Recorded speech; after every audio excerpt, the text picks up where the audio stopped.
Hindi ba't nararamdaman mo ang bigat ng pagsasagawa ng mga pagsunod sa utos ni Allah sa iyong puso?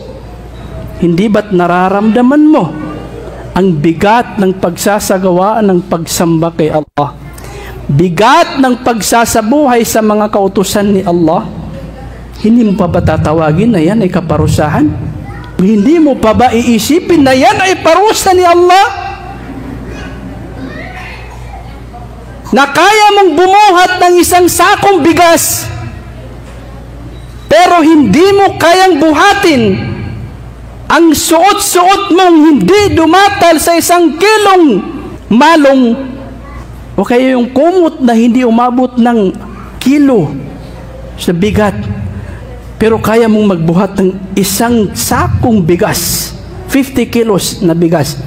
Pero sa Salatul Fajr, hindi mo kayang buhatin ang nakatalukbong sayo na kumot na hindi umabot ng 1 kilong timbang. Hindi mo ba yan tatawagin na yan ay parusa ni Allah?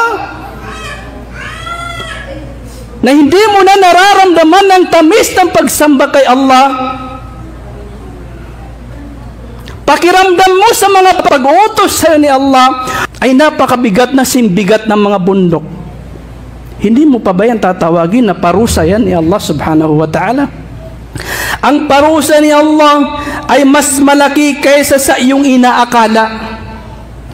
Kabilang sa kanyang mga parusa ay ang buksan niya sa iyo ang mga makamundong bagay. Buksan niya sa iyo ang mga makamundong bagay. Padadaliin niya sa iyo ang mga makamundong bagay na magpapalimot sa iyo nang dahil dito ay malilimutan mo ang kabilang buhay mo. Malilimutan mo ang akhirah. At bubuksan niya sa iyo ang makamundong kaalaman na mapapabayaan mo dahil dito ang kaalaman sa Islam. Bibiyayaan ka niya ng maraming kayamanan, ngunit hindi mo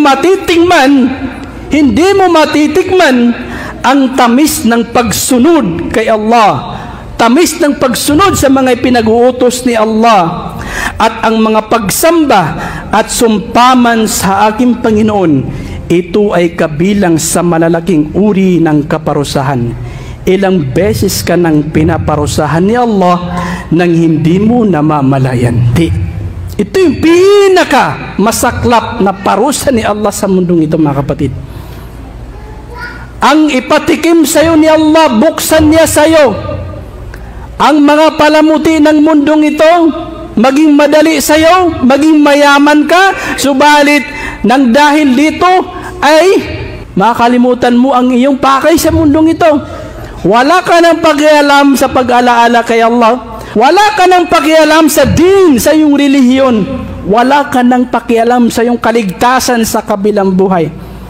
At bigla kang hahablutin dito ni Allah subhanahu wa ta'ala. Pansamantala lang pala yan na ipinatikim sa iyo ni Allah, subalit mayroon ding oras na bigla ka ditong hahablutin ni Allah subhanahu wa ta'ala at ikaw ay masasadlak sa pagsisisi at pagdadalamhati.